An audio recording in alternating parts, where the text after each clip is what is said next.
Dans les années 2000, moi j'ai été assez sensibilisée au problème du téléphone portable. Est-ce que le téléphone portable est dangereux pour la santé ?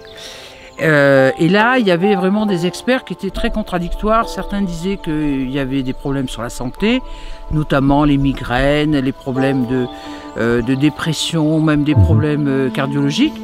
Et puis très vite, à partir des années 2000, j'ai commencé à rencontrer des gens qui ne supportaient plus les ondes électromagnétiques, qu'on appelle les électro-hypersensibles. Les EHS ne sont pas des malades mentaux, c'est pas une pathologie psychiatrique.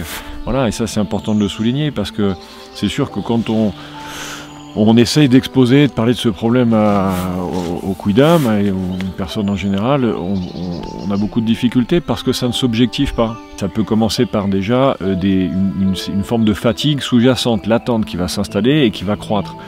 Des maux de tête, des céphalées, voire des vertiges, des nausées. On peut avoir des brûlures, on brûle de l'intérieur, mais on peut le sentir aussi sur la peau. C'est assez. Le feu de cheminée est assez parlant pour ça, parce qu'on se rapproche du feu de cheminée, plus on se rapproche, plus ça brûle. Bon, mais les ondes, ça donne un peu ce même. Mais on rajoute tous les symptômes d'une grippe, d'une grosse grippe, très rapidement. C'est-à-dire vraiment, on est crevé, on a des maux de tête pas possibles, des acouphènes. Bon, ça c'est encore autre chose, mais voilà, il y a tout un ensemble de choses qui font que très rapidement, on n'est plus opérationnel. C'est indispensable que ça bouge parce que bon, ça fait maintenant encore une fois une dizaine d'années qu'on parle de ce syndrome, on va l'appeler syndrome. Et là maintenant, il faut arrêter de faire du blabla, il faut des projets.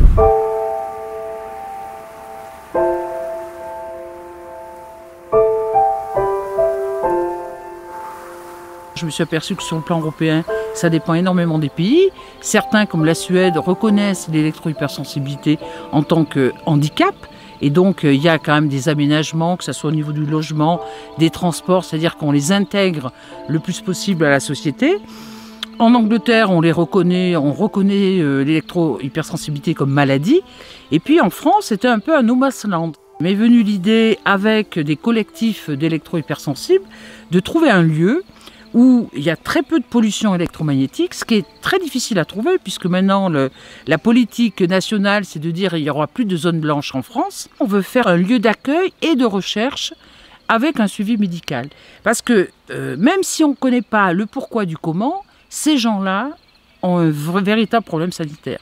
Ils souffrent, ils peuvent plus supporter de vivre en milieu urbain, ils ne peuvent même plus aller dans les hôpitaux parce que souvent les hôpitaux sont hérissés d'antennes relais et puis il y a du wifi et donc ces gens-là ne peuvent plus y accéder pour essayer de mieux comprendre cette maladie. J'ai la chance d'être hébergé par des proches dans un endroit qui est très, pour mon état actuel de HS, qui me convient tout à fait. Voilà, une maison avec des murs de pierre très épais dans un coin isolé. Voilà. Par contre, pour d'autres personnes plus touchées que moi, ça ne conviendrait pas du tout. Il y a des cas où effectivement il y a une dégringolade par palier, on arrive à des cas extrêmes comme celui d'Emma, où elle se retrouve au fond des bois, à devoir survivre. Entre 4 pierres, il n'y a même pas un habitat ni rien, c'est un trou sous quelques pierres. Il y a 6 mois, lorsque j'ai déménagé en milieu urbain plus dur, donc en région parisienne, l'évitement je l'ai pratiqué sous un baldaquin. Je me suis procuré un baldaquin et je vis 18-20 heures sous le baldaquin par jour. J'ai fait venir des électro-hypersensibles pour savoir comment ils se sentaient dans ce lieu et d'être entourés par la nature comme ça. Je me dis que c'est peut-être le lieu idéal où ils vont pouvoir reprendre une énergie vitale, vous voyez, pour pouvoir continuer à vivre dans la société.